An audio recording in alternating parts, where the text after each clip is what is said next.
Okay. Can you applaud that team on my behalf? Thank you so much, ANC fraternity. Thank you so much. Now, let me start by acknowledging the leadership of the Mount Kenya Foundation, who have taken an extraordinary step in the current political dispensation to bring together Kenyans and parties for serious dialogue. Chairman Munga, Vice Chair Ibui, the directors, and all others who are associated with Mount Kenya Foundation, well done. This initiative is important because it is introducing a new way of interacting, a new way of seizing the leadership that Kenya is going to get. And finally, this process can lead to a very united nation. And I want to take this early opportunity to tell other stakeholders in this country, whether they are at the coast, whether they are in Western Kenya, whether they are in the Rift Valley, whether they are in Eastern Kenya, whether they are in Northern Kenya, let us borrow a leaf from the Mount Kenya Foundation in ensuring that there is proper dialogue without stone throwing, without hearing, but people listening to what others have to say. We want Kenyans to be persuaded by logic and not by the might of the gun or by the might of the stone. This is what we are looking for. As we move to the end of Uhuru Kenyatta's tenure, we must ask ourselves a few fundamental questions. Who can you trust? Who can you trust? And I repeat, who can you trust with the leadership of this country? Examine us. How many of us respect the rule of law? How many of us will make sure that if Munga has won his election, we shall respect the will of the people?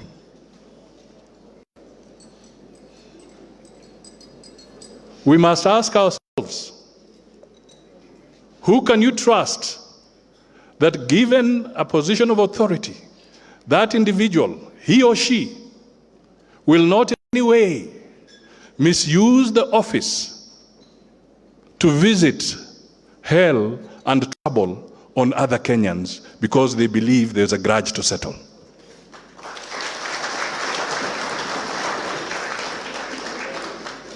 These are the questions that Kenyans want answered. And they cannot be answered if everybody is not being given space to communicate and articulate their ideas. So I stand here, and the first message is that let us not vote in fear. Whether it is for or against, let us develop a culture where we shall not vote in fear.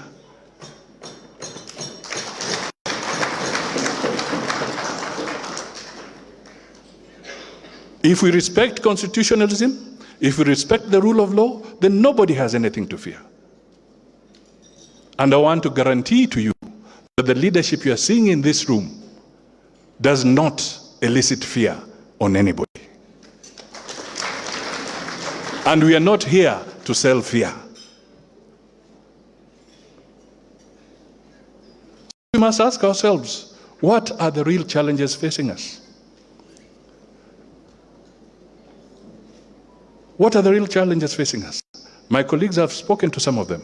But basically, right now, as we move forward, the economy is going to be a big challenge. And I've been speaking to this severally. Do we have a huge public debt? If there's anybody here who does not believe that we have a big public debt, then I don't know where you're living. We have it. So let's work together, put good leadership, and find a solution to that public debt. If we do not, it will consume us. That is why taxes are there, and they're increasing at a higher level. Because the burden is big.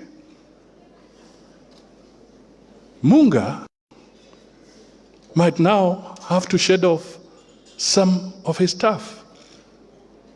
Bui may have to do the same. And indeed, COVID accelerated a lot of problems. Almost 2 million Kenyans lost their jobs. What do we do to give energy to Munga to bring back the ones he had to send home, or Ibui, and at the same time give him energy to employ even more? That is where we should be looking. The linkage between Mount Kenya Foundation, and I want to speak to this, the linkage between Mount Kenya Foundation and the other people, we should find a way of bridging this gap. Because there are almost 20 million small and medium enterprises in this country. Those are the juakalis, those are the small traders. Why do they feel they want to resent us? Or they want to resent Mount Kenya Foundation, when you should not be resented? It is because somewhere along the line, and the truth be told, some policies have been put in place and they have injured those people, and they tend to look at Mount Kenya as the ones who have hit them. If the Gikomba trader, through the spirit of Harambee or cooperation, were sharing a container under the principle of the less than container load arrangement, and we sit at the Treasury and we put a law that says they cannot cooperate, they can only bring in one container. If not, they are not in business. Gentlemen, who is creating resentment?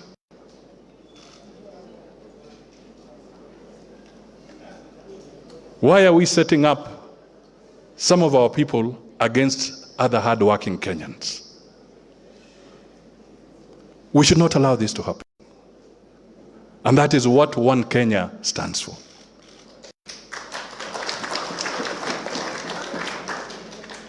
We must embrace the big industrialist and also embrace the small business person.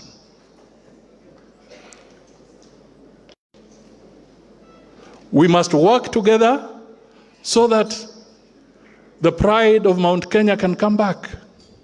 And what pride am I talking about? Because their pride is Kenya's pride. When a farmer would pay school fees for the child, son or daughter, anaenda kusoma, analipa kwa sababu amepata pesa ya kutosha kutoka maziwa, pesa za kutosha kutoka majani chai, pesa za kutosha kwa kahawa, analipa, and that farmer would be proud and say, mimi nimesomesha mtoto wangu bila bursary. Can you imagine that dignity? Mimi nimesomesha mtoto wangu bila bursary. Right now, there are legislators here, and you must ask them just one question. If you were to put a benchmark, wouldn't it be interesting to say that this year I had a queue of 100 applicants for bursary, but because the economy has improved, now I have received only 50 applicants, which means you are reducing the queue of those who are dependent. That is where we should be going.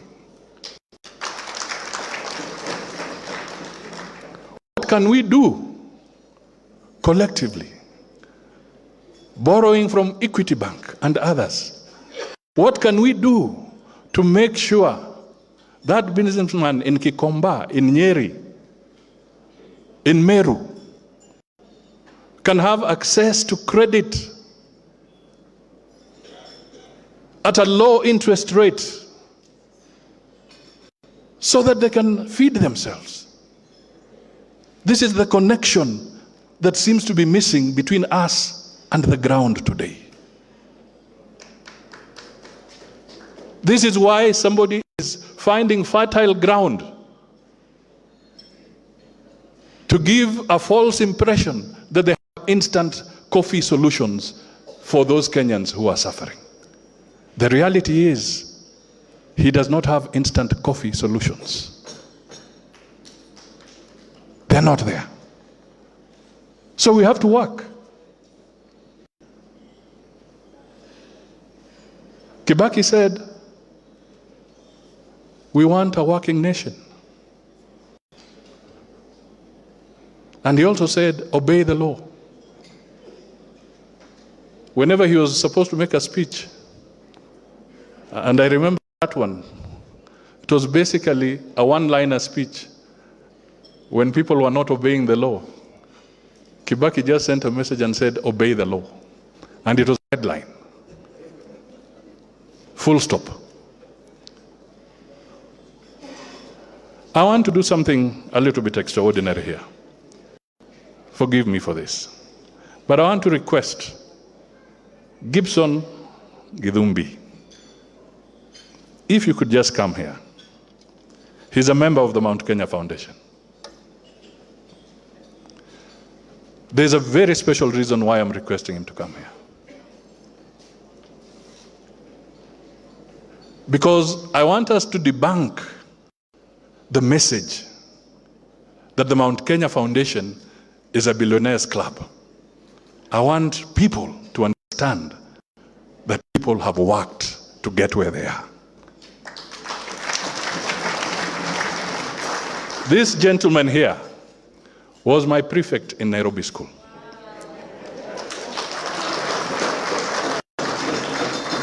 I was his junior, his rebel.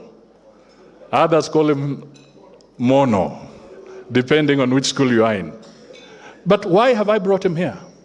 And listen to me carefully. Because, and bear with me, because it's a very important message for Kenya. Gibson's father had a kiosk at Westlands on Muthithi Road. And my father was also staying in Westlands. The kiosk is the one that educated Gibson.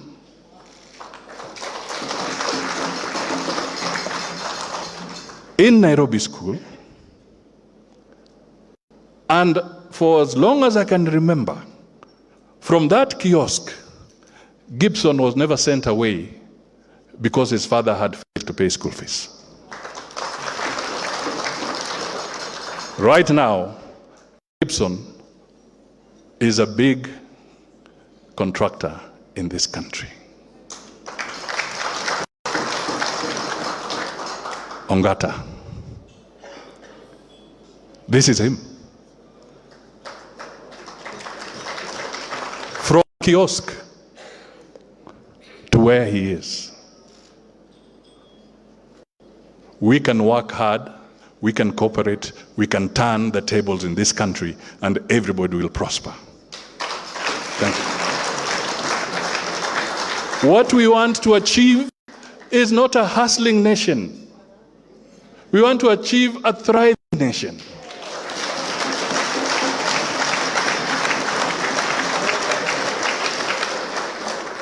This is what we want to achieve. So we must change and make sure that farmers are paid promptly for their produce. Whether it is tea, whether it is coffee, whether it is milk. We must make sure that our policemen are paid adequately. Our teachers are paid adequately. We must allow business to grow, and we give them the necessary support for them to grow. This is the agenda that we should be talking about as a country. At the end of the day, the theme is peace and unity. To achieve growth, you need peace. To have a working economy for everybody, yani uchumi bora na pesa mfukoni, we need peace. However, to sustain the peace, you also need a working economy. They underpin each other. So for us to have peace, let us create jobs for people.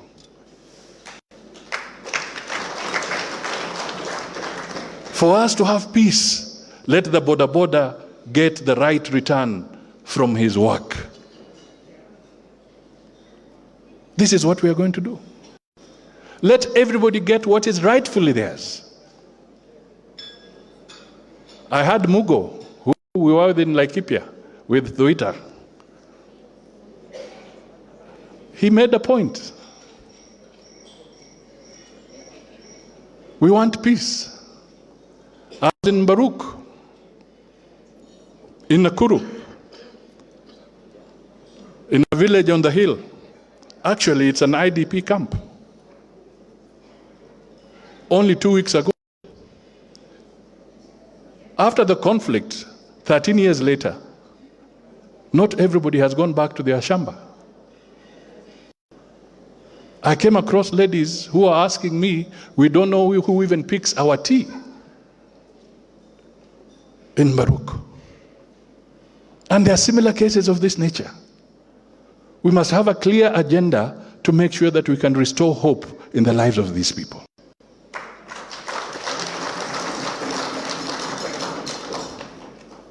These, ladies and gentlemen, are the messages that we want to put across. Let us eliminate violence at election time. And Weta was right. It is true. Through the Kofi Annan talks, I would say that you people of Mount Kenya, you have a solid lady in Martha Karua.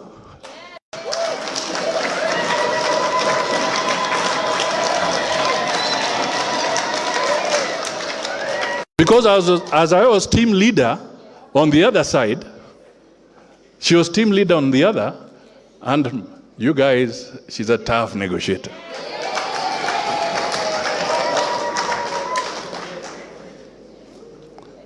She doesn't blink. We want leaders that will not blink. We want leaders that will work with integrity. If Mount Kenya is as popular as we know it is, when it is resource allocation, let the resource allocation reflect that population.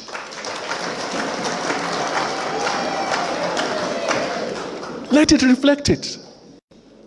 And equally, if there are challenges in other parts of the country, let us also find a way of compensating those extra challenges that may be in other parts of the country, so that everybody gets a fair chance. Let us make our judiciary work. Let justice be delivered on time. Ladies and gentlemen, this is what One Kenya stands for.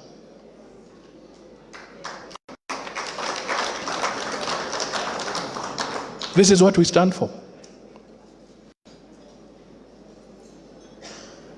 In 1982, there was the coup attempt. And some of us, at least I was one of them, we were rounded up.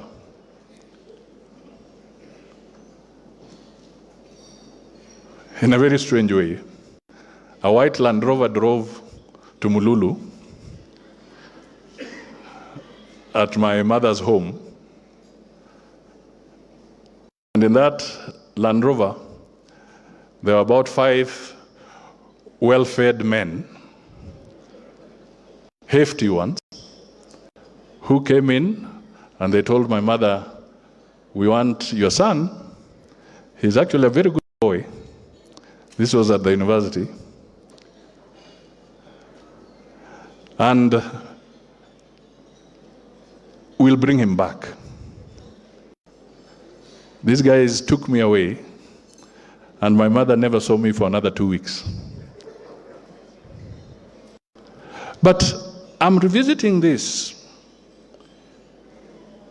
because it is important that Kenyans also know that when there was that crisis, for 1 week before I found myself in Mululu, when my uncles were scared of taking me in because my father was in Mexico on duty, they were saying, just try and find your own way out. I actually went through courtesy of a friend of mine who we were in school with, called Mukundi Wahome from Odhaya, and his father, Ejindio Ngatia Wahome, allowed me to stay in his house for 1 whole week in hibernation. That tells you that never go ethnic, never profile ethnically, because I was saved and hidden by somebody from Mount Kenya in Othaya when the chips were down and my own uncles were hiding.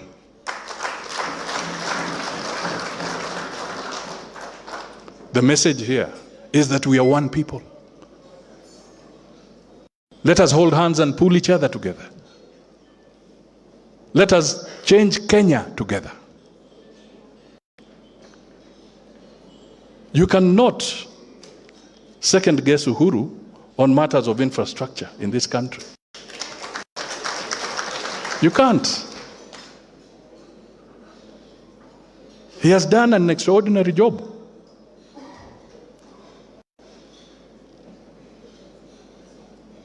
However, when I was in Meru, my Meru friends told me, when you go back to Nairobi and you have a chance to talk to Uhuru, tell him we are a little bit disturbed because the Mau Mau roads have not yet been completed on this side of Meru, but they are moving very well on the other side. And the Meru, our eastern side, also fought for our independence as Mau Mau. So basically, Rome cannot be built in a day. But here was a message that people are yearning for more development. Let us make Kenya stable so that we can also complete the Mau Mau roads on the other side of the mountain.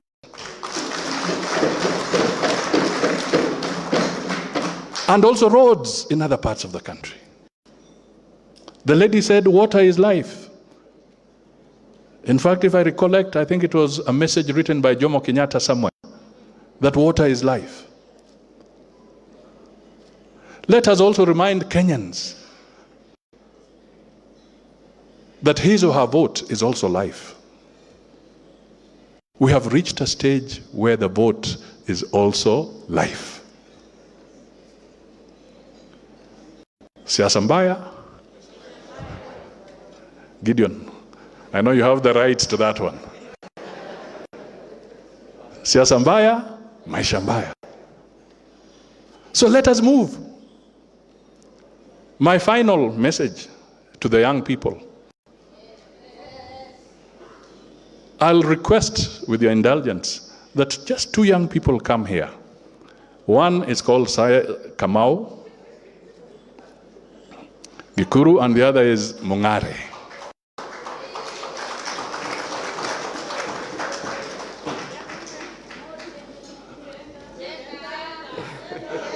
It will come. Let me say this, because there was even a young girl who said that she had not found a partner yet. Maybe I've brought 2 partners here very close to you. Okay, why do I bring these 2 young men here? Because I want to send a very clear message that we as elders, and I'm talking of an elder in their context, not in the context of our PC or Munga, but in the context of these young men. Why I am bringing them here is because our experience should not be used to suppress the youth. We should not constantly remind the youth that wewe ni kijana, wewe ni mtoto. No. Let us bring them into the fold. Gikuru here is the Secretary General of ANC Party. He is from Muranga. This other gentleman, Mungare, is from Nyamira, Kisii. He is head of ICT and digitization matters in the party. If you want to work with the youth, give them responsibility. Let us not pontificate and keep on saying, your time is tomorrow. No, their time is now. Thank you. So, in conclusion, I repeat to the Mount Kenya Foundation, when you go home, ask yourself, who can you trust? Who can you trust? When you sleep, who can you trust? If you are a businessman in Nairobi and you are a landlord, how do you feel when your houses have been occupied and you have never gotten restitution for those houses?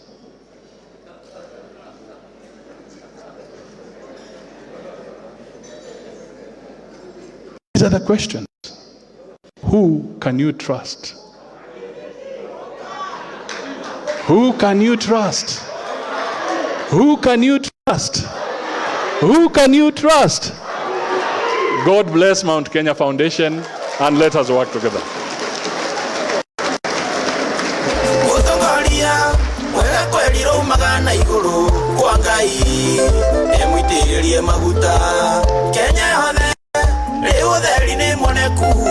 Mudavadi tuike mutongoria witu Kenya yothe riu theri ni munekui Mudavadi tuike mutongoria witu.